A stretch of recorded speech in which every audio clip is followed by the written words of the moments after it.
Hey everybody, I don't got much time tonight, so we're going right into it. What we saw today was SPY. Did go 2 down, 2 up, 2 down on the day. It was a chop shop this morning, starting pretty doji, and then you'll notice in here on the 30s, there's some 1-1-2-2 rev strat, which got stuff cooking along. Still on the week, you're gonna see 2 down in red. So, you know, sellers have control this week. We're still in doji month, not doing much, right? Go to the Dow. If you watch the weekend vid, there it is, below 446.61, down about $6 and 60-ish cents to start. And here's your 2 up in red month. So still having issues there. And weekend video, guys, pretty easy hold, right? 2, 2, 2, 2. So we'll see what comes of that, but they're still puking in the industrials. You can see went 2, 2, 2. If we go to transports, 3, 3, 2 down, so they're still just hitting those guys, and they got some big broadening formations on those monthlies, so still got some problems. We'll probably end up talking about that on the weekend vid. That being said, going into tomorrow, we will see the Qs inside day with IWM down and SPY down on the day. Qs is an inside bar to confirm or negate. We do have AVGO earnings, so we might have a slight gap up tomorrow morning, but we will see what comes of that. Here's your daily broadening formation that we're working with in here.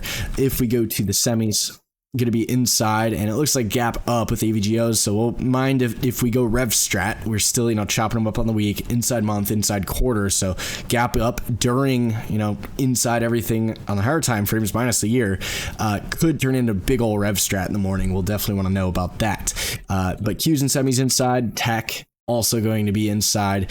And that being said, there's Utes as well, and we're going to quickly, SO in the Utes is the only one we're going to have in there, and that's the only one I'm going to keep on there. Didn't have enough time, but inside days, we're going to see Boeing, inside bar hammer, break green week, 2-2 hammer counter shooter month, reclaiming a 3 on the quarter, 3-2 down in green, so that looks good. If we go to Meta, inside day to confirm or negate. If it's down, it's PMG. If it's up, you got full time frame continuity up with the 2-2 month. NVIDIA 3-1-1. It is a little bit of a chop shop, still an inside month, but we know it likes to move, so we'll see what comes of that. If we go to Google goes inside day to confirm or negate after the big earnings rally. If we go to Amazon, also goes inside day up at the highs, so you got all the big boys setting up.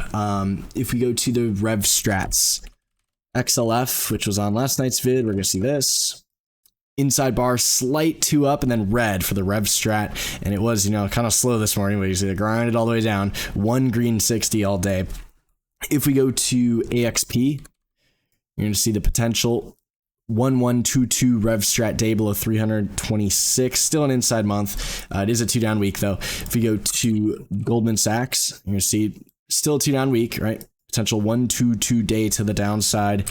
And then also in financials, 3-2-2 PayPal would be 3-2-2, still 3-2 up and red on the week, so it's still something we want to know about, but we only got tomorrow, so if they're going outside week, got to stay below 89.34.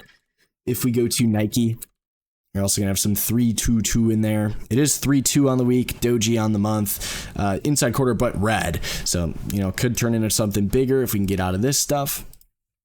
If we go to Tesla, it is up slightly AH, but 2 up in red, so potentially if that goes 2-2 tomorrow and things do come back in with some profit taking, it's at all-time highs, right? So maybe they stop some of these guys out. If they're going to go again, we'd prefer to stop them out first, but we will see. Microsoft is going to have a slight shooter, right? It's only bearish if we're below this. If not, you still got continuity in your favor to the upside, but below 449.11, and it looks like after hours it's down slightly. If we go to Cisco, also in the tech sector, a brief shooter. And last one on here, Walmart. You see the outside day, and there is some pivot targets to the downside. We could negate the month. It's obviously been on a tear, so if we can get it to poke down and come back through that 3 tomorrow, that would be fun as well. But still an inside week, so if it pokes down and reclaims, still a 1 on the week, we could jam it back to the highs. That is all I've got, though. We're going to look for simultaneous breaks in the tech and semis, play some gaps. The VIX is pretty low, so just be aware of that. When the VIX is low, it's better to play the gaps and better to play long red and green bars like Boeing, where you got this nice long green week. That's a much better signal than something like NVIDIA, where although double inside, yes, doji month, doji week, barely doji quarter, right? So not doing anything, right? We prefer long red and green bars. Those signals are more powerful. But that being said, that's all I've got for you guys tonight. I'll see you guys bright and early in the morning if you're in stat, and if you're not, I'll see you guys in the weekend vid.